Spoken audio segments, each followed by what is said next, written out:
Início de semana, com o cenário externo um pouco aí agitado por conta do pronunciamento do Donald Trump, voltando com a questão da tarifação em cima da China, e isso acabou prejudicando os mercados acionários e aumentando a aversão ao risco. Então, a gente voltou com essa questão no radar, em meio aí ao otimismo que se tinha com reabertura das economias lá fora, Estados Unidos e Europa, expectativa para a retomada da atividade econômica. Então, a gente tem um início de semana com isso no radar.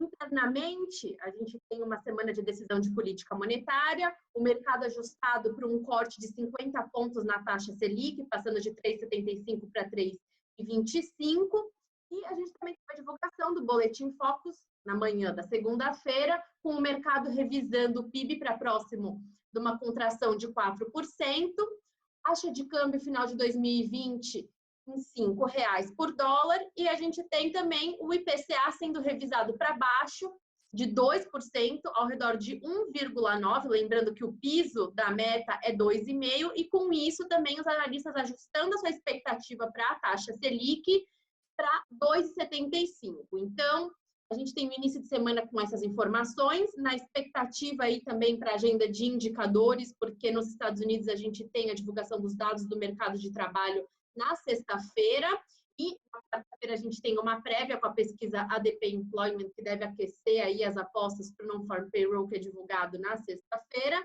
Então, um início de semana agitado e também com os investidores atentos para a continuidade aí da divulgação dos balanços das empresas do Ibovespa. Rodrigo Moliterno, como que o mercado acionário reage aí essa semana? Exatamente. Acho que sexta-feira a gente teve uma prévia aí de como que os mercados devem estar reagindo a partir dessa semana. Os mercados ficaram bastante estressados na sexta-feira, tiveram quedas aí acentuadas. A abertura de hoje dos mercados, tanto aqui, lá na Ásia, Europa, também continua refletindo isso. Acho que muito em cima dessa questão econômica que voltou à cena. China e Estados Unidos discutindo de novo a questão de tarifação ou não, tá? Esse pronunciamento que você mesmo disse do Donald Trump. Eu acho que, obviamente, a gente sabia que essa discussão viria à tona ao longo do ano, por conta aí da segunda fase do acordo. Só que a gente não esperava que isso viesse no meio dessa turbulência, dessa pandemia que a gente está vivendo, né? As economias estão se organizando para voltarem a reabrir gradativamente, umas postergaram um pouquinho, mas a abertura com um distanciamento, tudo mais, que o mercado estava vendo isso com muitos bons olhos. E esse movimento do Trump vai jogar um pouco talvez aí de água no chope em cima dessa boa notícia, em virtude aí que todo mundo vai ficar na tensão de novo da briga comercial. Tá? Então, já começa a refletir nos mercados, eles trabalhando para baixo. Eu acho que a temporada de resultado nos Estados Unidos já está chegando ao fim.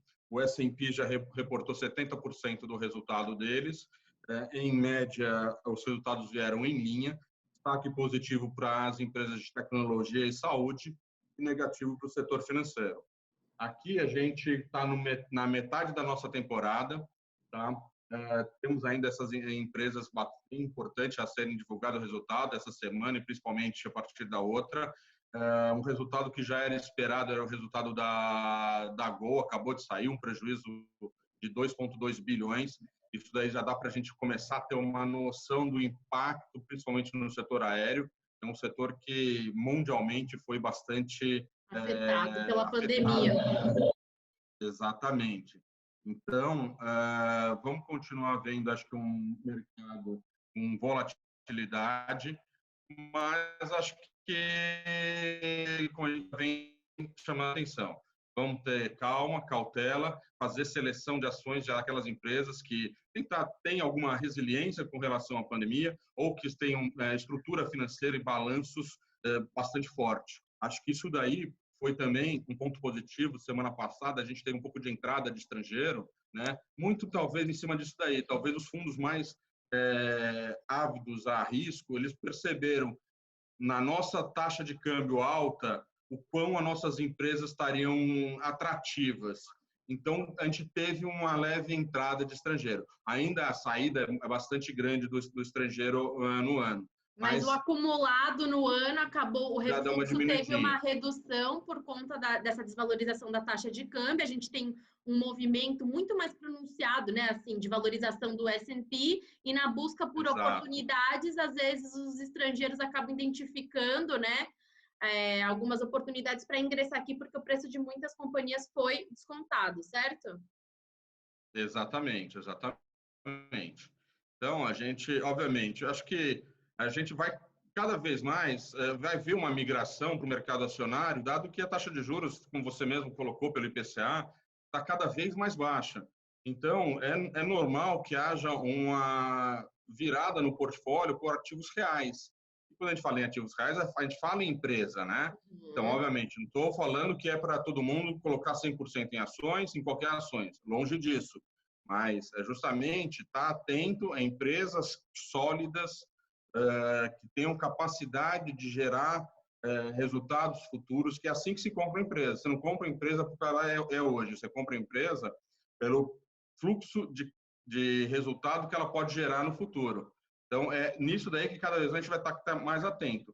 E justamente para isso, a gente fala para os investidores, procurem seus assessores, eles vão saber te dar sugestões, vão saber te orientar, discutir quais são as melhores opções, o que mais cabe para cada portfólio. Isso é bastante importante na hora de se investir em ações.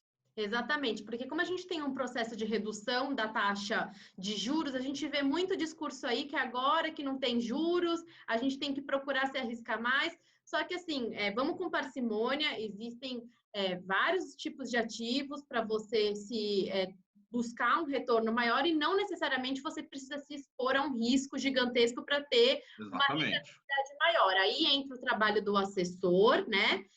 Que pode orientar você para tentar compor a sua carteira aí também para o risco que você está disposto a tomar. Então, vamos acompanhar os desdobramentos dessa semana, uma semana bem agitada, e a gente vai trazendo as nossas considerações ao longo da semana. É isso e bons negócios. Bons negócios, bom dia.